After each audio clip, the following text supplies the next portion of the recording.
Assalamualaikum warahmatullahi wabarakatuh. Bismillah kanthi nyebut asmane Gusti kang Maha Welas lan Maha Asih. Saya ingin memberikan sebuah pengetahuan, sebuah informasi yang saya sebenarnya mendapatkan dari seorang guru yang saya miliki, teman-teman.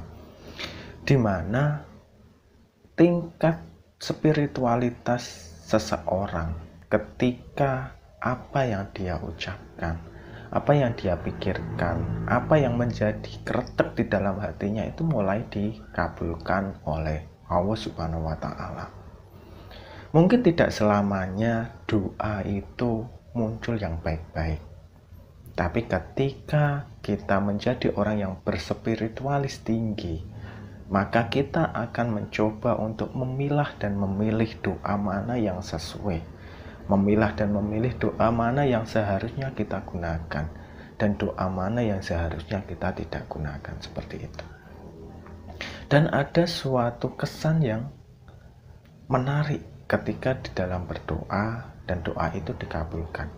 Ada yang dikabulkan dalam waktu seketika, ada yang beberapa hari, ada yang 1 minggu, ada yang berbulan-bulan, ada yang sampai bertahun-tahun. Itu tergantung dari diri kita sendiri. Bahkan guru saya berkata, sepiro gedene ketampaning dongamu iku gumantung saka sepiro keikhlasanmu. Ini artinya apa? Seberapa besar doa kita itu ditampa atau diterima oleh Allah, maka ini tergantung dari seberapa besar keikhlasan kita. Dalam artian seperti ini, teman-teman. Terkadang manusia itu memiliki satu kelemahan, yaitu ketika dia berdoa itu tidak mau melepaskan, tapi selalu berpikir, selalu mengharap, selalu menginginkan. Itulah yang menghalangi suatu doa itu tidak kunjung dikabulkan. Tapi ketika orang berdoa lalu melepaskan, membiarkan, tidak memikirkan sama sekali, ini memiliki kecenderungan bahwa doa tersebut itu akan sangat mudah diijabah. Alasannya apa, teman-teman? Alasannya itu terdapat pada hati.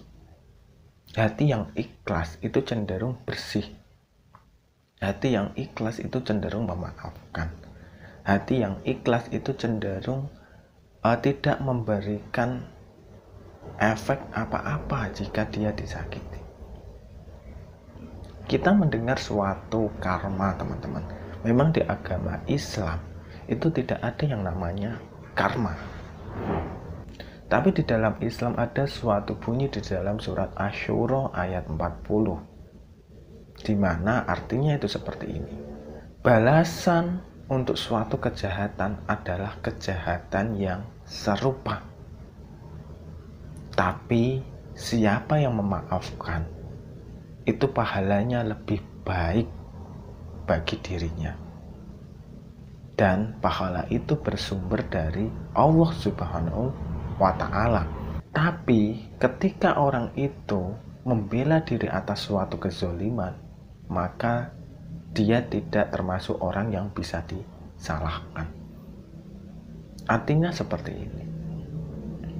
Ketika dia mengalami cemoohan, ketika dia mengalami suatu musibah yang disebabkan orang lain, dan dia memaafkan, maka Allah sendiri yang akan memberikan balasan kepada orang yang menyakiti dia.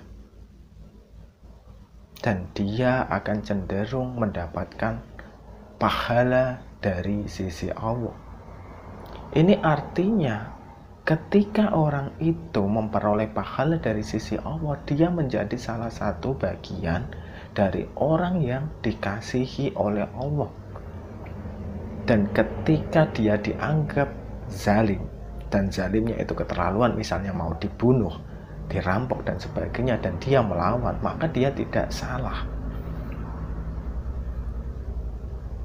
Dan itu adalah pedoman yang kita bisa gunakan, memaafkan, ikhlas. Ketika orang memaafkan dan ikhlas, maka Allah sendiri yang akan memberikan balasan yang lebih baik pada diri kita. memberikan balasan dari apa doa-doa yang kita panjatkan. Semoga menjadi berkah bagi kita semua. Semoga bermanfaat dan sampai jumpa di video selanjutnya.